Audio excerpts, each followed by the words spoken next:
ก็ได้มาพบปะกับพ่อแม่พี่น้องศรัทธาสาธุชนญาติโยมแห่งครั้งหนึ่งวันนี้เป็นวันศุกร์ที่12เดือนมีนาคมพุทธศักราช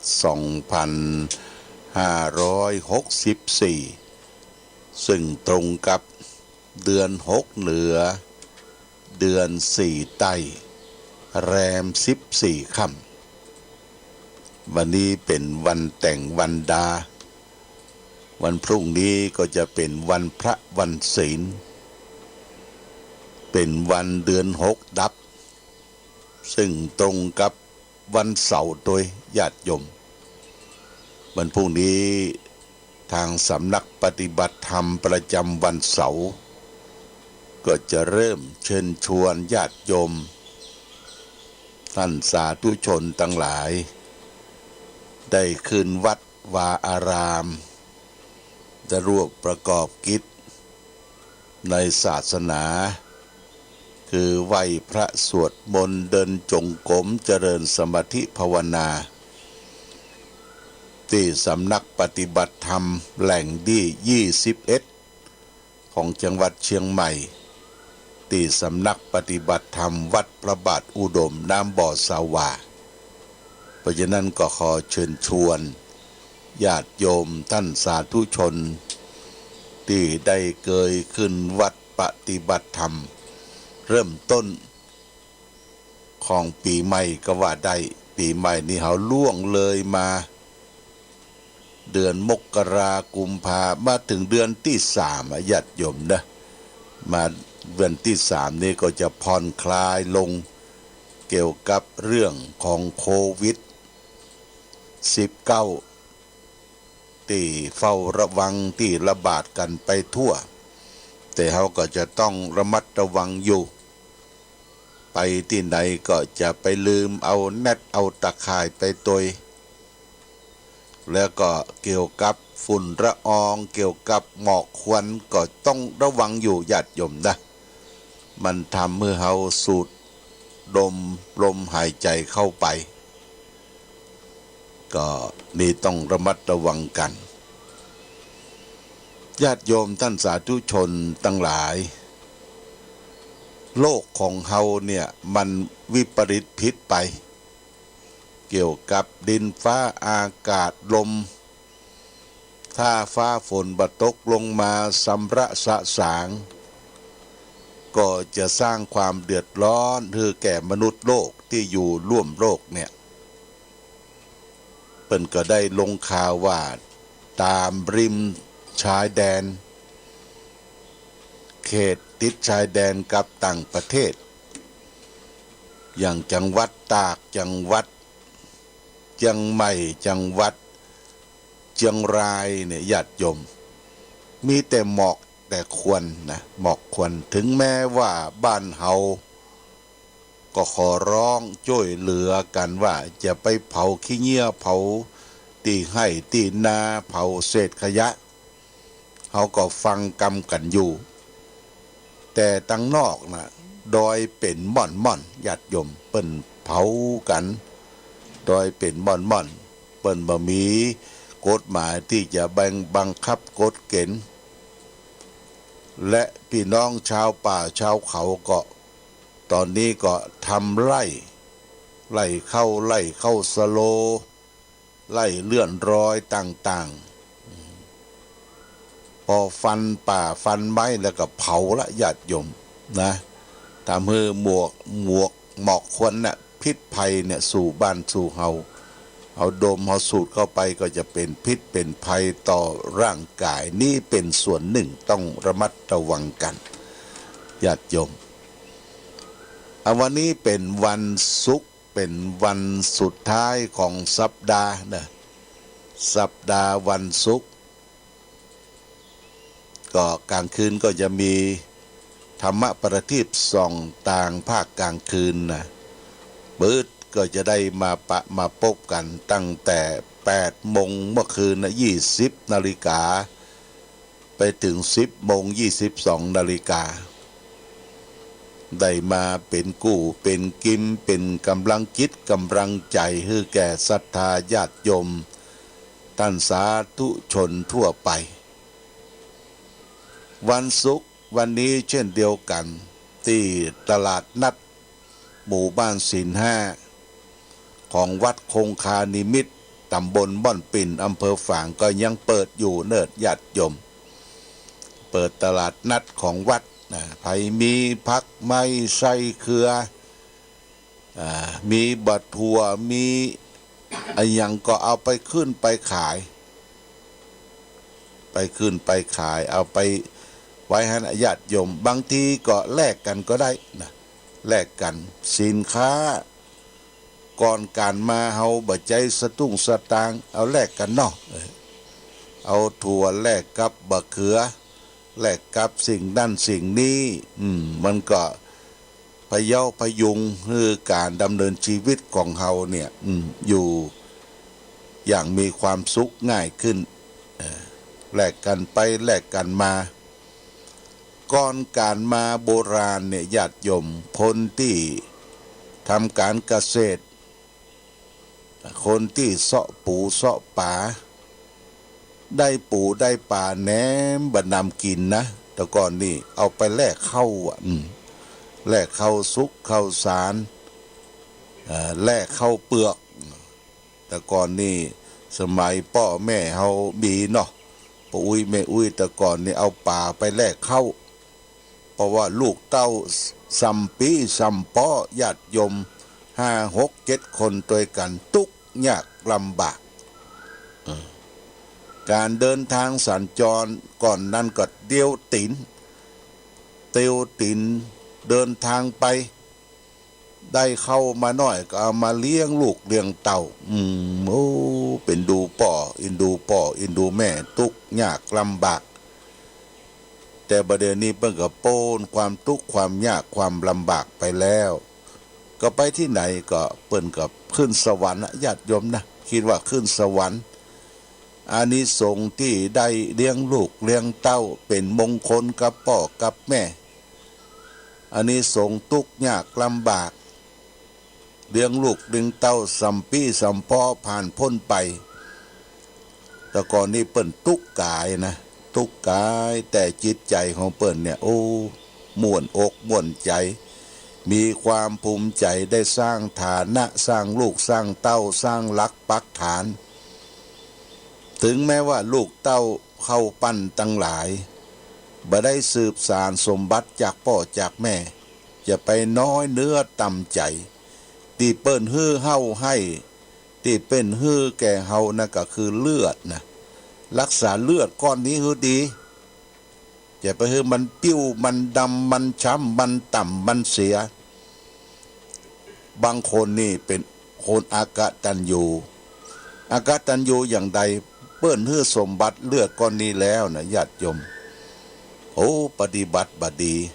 ปล่อยให้เลือดก้อนนี้ช้ำต่ำดำเสียก็คือเอาหยังมาเสพมาฉีดมาเล่นมาลองมาท่องสู่ร่างกายกินเหล้าเมายาอลองต้องแต่งสร้างฐานะบ่มีความรับผิดชอบต่อตัวเอง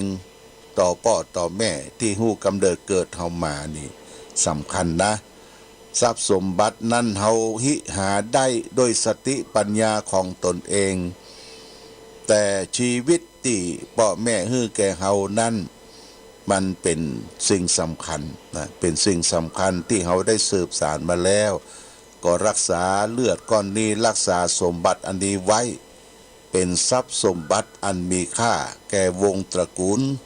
ของเฮาและท่านทั้งหลายตัวเนี่ยญาติโยมท่านสาธุชนทั้งหลายนี่เป็นสิ่งสำคัญวันนี้จะเอาหลักธรรมทางสุขใจมาฝากคือแก่ญาติโยมท่านสาธุชนวันนี้เอาเรื่องภูเขาหินก็คือดอยที่มันเป็นหินนะภูเขาเนาะเพิ่งก็บอกว่าลมปากที่พัดออกจากปากเพียงแต่เบา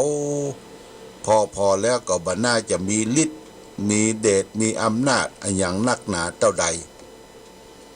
แต่ก็แปลก ที่มันพัดพาจิตใจของคนเฮาเนี่ยคือปลิวว่อนไปอย่างบรรณาเจือคนเฮาบางคนเพียงแต่ได้ยินไผ่อู้ถึงตนต่างโหดต่างร้ายต่างนินทาเสียงกระซิบกระซาบเสียงเบาๆเต้าอันก็เก็บเอาไปคิดจนจิตใจปั่นป่วนบ่เป็นอันลับอันนอนก็มีคนเราจึงมักจะเสียคนไปเพราะลมปากนี้อยู่เสมอดังที่กล่าวกันว่าลิ้นคนนั้นตัดคอคนมามากต่อมากแล้วนี่ญาติโยมส่วนใจนักปราชญ์ผู้นั้นนักแน่นโดยเหตุโดยผลสำเนียงที่คนอื่นเขาอู้หรือพูดถึงตนน่ะบอกว่าต่างดีหรือต่างร้ายบ่มีความหมายที่จะทำให้คนดีขึ้นหรือเลวลงเพราะว่าโดยเหตุโดยผลแล้วนักปราชญ์รู้ว่ากรรมอู้ของคนกรรมพูดของคนนั้นบ่ใช่เป็นเรื่องที่จะเอาไปใส่ใจในเสมอไปมันบ่น่าจะเข้ามามีบทบาททำให้จิตใจเฮาขึ้นลงได้เลยฉะนั้นนักปราชญ์จึงบ่หวั่นไหวไปตามเสียงของคนอื่นท่านมีความหนักแน่นประดุจภูเขาหินบ่หวั่นสะเทือนด้วยแรงลมบัณฑิตนักปราชญ์นี่เปิ้นบ่แสดงอาการขึ้นลงหลวงวิจิตรวาทการนักปราชญ์ของไทยท่านกล่าวว่าบัณฑิตไม่แสดงอาการขึ้นลงพอใจบ่พอใจนี่ก็ทำตนให้นนเสมอญาติโยมนะดังคำกรสอนใจท่านกล่าวเป็นโลกนิตไว้ว่าภูเขาทั้งแท่งล้วนศิลาลมพายุพัดพาบอกขึ้นสรรเสริญและนินทาคนกล่าวใจปาดลือเฟื่องฟื้น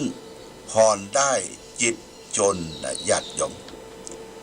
มีตบะเดชะชนะศึกอันห้าวหึกโยธาแกล้วกล้าหาญแม้ชนะเท่าใดก็ไม่ปราณถ้าชนะแก่มาในใจเอ่ยเนี่ยญาติโยมจะชนะศึกจะชนะอย่างไปนอกแต่เขาชนะใจตัวเองเนี่ยญาติโยมคนเราต้องชนะใจตัวเองว่าวันนี้เขาจะทำอย่างต้องฝืนต้องชนะใจตัวเองเขาจวนเขาไปเขาโทรศัพท์มาจวนว่าสิทธิ์ว่ากายว่านั่นว่านี้จะเป็นไหลนะญาติโยมนะคือตั้งมั่นจิตของตัวเองตัวเก่าว่าอันไหนถูกอันไหนผิดอันไหนควรทำบ่ควรทำต้องชนะใจตัวเองชนะอื่นหมื่นแสนทั่วแคว้นโลกายังบ่เต้า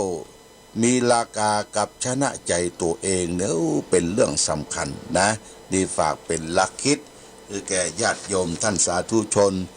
ควรสร้างกำแพงหินศิลาหินไว้ในจิตในใจบ่ฮื้อบันไหวกับโลกธรรมที่ครอบงำเฮาอยู่โลกธรรมมันมี8มีส่วนได้4ส่วนเสีย4ส่วนได้นะก็คือมีลาภมียศมีสรรเสริญสุขอันนี้จะไปลำพองตัวจะไปยันดีสี่ไขลำพองตัวกระโดดโลดเต้นเมื่อสิ่งที่เขาได้มาแต่เราต้องเตรียมตัวไว้ว่ามันจะต้องเสียไปก่อนไปสิ้นไปเสื่อมลาภเสื่อมยศนินทาทุกเนี่ยเวลามันเกิดขึ้นเนี่ยเขาก็ทำใจได้นะว่าทุกสิ่งทุกอย่างในโลกเนี่ยมันจะต้องมีได้มีเสียเหรียญก็ต้องมี2ด้านนะเหรียญก็ต้องมีส่วนด้านความดีความชั่วมันก็ต้องมาเป็นคู่กันต้องระมัดระวังมีสติมีความยับยั้งชั่งใจ เอาละญาติโยมท่านสาธุชนเนอะงานเฮาที่จะมีในวันข้างหน้านี้สำคัญก็คือวันที่21วันที่22เดือนมีนาคมปีนี้หลวงพ่อว่าวันเกิดนะวันเกิดเฮามาทำบุญร่วมกันเนอะญาติโยมนะทำบุญร่วมกันเฮากุฏิเฮาจะทำบุญนิมนต์ตัวเจ้าพระสงฆ์มาสวดเสริมเจ้าตุงเจ้าตาปีนี้มาทำบุญร่วมกันคือวันที่21เนี่ยก็เวลา9:39นี่เฮาก็จะได้อัญเชิญพ่ออาจารย์จากเชียงใหม่พ่อนานอาจากสระปีเปิ้นจะมายอยงไหว้สาองค์พระเจดีย์และก็พระพุทธบาทจำลองก่อนที่เฮาจะได้ลื้อได้ถอนเป็นบางส่วนเพื่อจะประกอบพิธีเสริมสร้างห้างแปงองค์พระเจดีย์เก่าเนี่ยให้อยู่ตังในองค์พระเจดีย์ใหม่ให้อยู่ตังนอกเนี่ยเริ่มตั้งแต่วันที่21มเจ้าวันอาทิตย์ที่21เวลาบ่ายญาติโยมที่จะบวชเนกขมะชีพราหมณ์ที่จะมาร่วมกันอบรมสมโภชเสกซ้อมย้อมยศก็บ่าย2 โมงเป็นต้นไปเนอะญาติโยมก็เตรียมผ้าขาวชุดขาวที่รับพัดที่นอนหมอนมุ้งอะไรอย่างก็มาดูแลสถานที่พักเขาก็มีหลายที่ทั้งกุฏิทั้งปืนวิหารองค์พาลาพระเจ้าละแข่งเด้อมานุ่งขาวห่มขาวนะถ้าตอนบ่ายเสร็จถือศีล8รับศีล8แล้วกลางคืนเขาก็จะเริ่มงานสมโภชองค์พระพุทธองค์พระปฐมสีขีทศพลยานที่1ที่เปิ้นได้สร้างแปงที่หลวงตาม้าได้มาเป็นเก้าเป็นกันได้หล่อไว้ที่ประดิษฐานที่ลานอนุสาวรีย์พระเจ้าฝางหลังจากนั้นมาก็ได้ทำสีได้หล่อครูบาแห่ม4 ตนหล่อครูบาแห่ม4 ตน4 ตนนั้นมีไผ่พ่องญาติโยมก็มีหลวงปู่ทวดหลวงปู่ทวดแล้วก็หลวงปู่ดูแล้วก็ครูบากันธา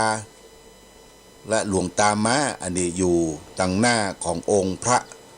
สิกขีองค์นี้นะแล้วก็ทางร้านติลาค้าวัสดุก่อสร้างคุณนิลวันภูริดินนาถอันนี้เพิ่งก็มาเป็นเจ้าภาพประดับประดาตกแต่งองค์ทรงเครื่องพระสวยจดงดงามแล้วก็แปลงน้ำตกแปลงภูมิทัศน์รอบนะแต่ว่าพระเจ้าเฮานี้องค์นี้ก็ยังบ่ได้พุทธาภิเษกเตื้อยังบ่ได้ถวายไว้ในบวรพระพุทธศาสนาเตื้อคืนวันที่21เนี่ยญาติโยมพี่น้องที่มาบวชเนกขัมมะชีพราหมณ์เขาก็จะรวดประกอบพิธีไหว้พระสวดมนต์พระสงฆ์จำนวนพระเถระครูบาอาจารย์15 รูปเนี่ยเพิ่นจะมาสวดมนต์ตันเริ่มตั้งแต่7:39จุดเทียนมหามงคลจุดเทียนชัยแล้วก็ประกอบพิธีเจริญพระพุทธมนต์จนถึงปุ่น10 โมง 11 โมงแล้วก็เสร็จพิธีก็จะได้ฟังธรรมเจ้าภาพ3 กันเจ้าภาพธรรมจักรเจ้าภาพปฐมสมโภชและเจ้าภาพพุทธาภิเษก3 กันนะญาติโยมไปจนตึ้งเที่ยงคืนว่าหลังจากนั้นมาเขาก็จะได้สวดอิติปิโส108สมโภชองค์พระเจ้าถวายทายทานแด่พระสงฆ์เป็นเซตพิธีภาคกลางคืนวันที่22วันจันทร์นะ22เมื่อเจ้าตั้งแต่ตี 4เป็นต้นไปก็จะมีการประกอบพิธีจุดเทียนแห่ม16 เล่มเรียกว่าโสรัสยาน16ของพระพุทธเจ้าแล้วก็จะมีการเจ จริญพระพุทธมนต์สวดเบิกพระเนตรเบิกพระเนตรก็คือเปิดสายตาพระเจ้าองค์นี้เพิ่งก็จะเอาขี้พึ่งเมืองมาติดพระเนตรติดพระกันติดหูติดตาแล้วก็เอาผ้าขาวมาสวมพอได้เวลาเพื่อจะเบิกพระเนตรเอาผ้าขาวออกเอาขี้พึ่งเมืองปิดตูปิดตาออกแล้วก็เจริญพุทธมนต์เสร็จแล้วก็มีการดับเทียนชัยเสร็จเรียบร้อยก็จะได้ถวายจตุปัจจัยทายทานแด่พระสงฆ์15 รูปที่ได้เจริญพุทธมนต์ในภาคตอนเจ้าแล้วถัดจากนั้นมานิญาติโยมนะเขาก็จะได้ตักบาตรนะตักบาตรเฉลิมฉลององค์พระ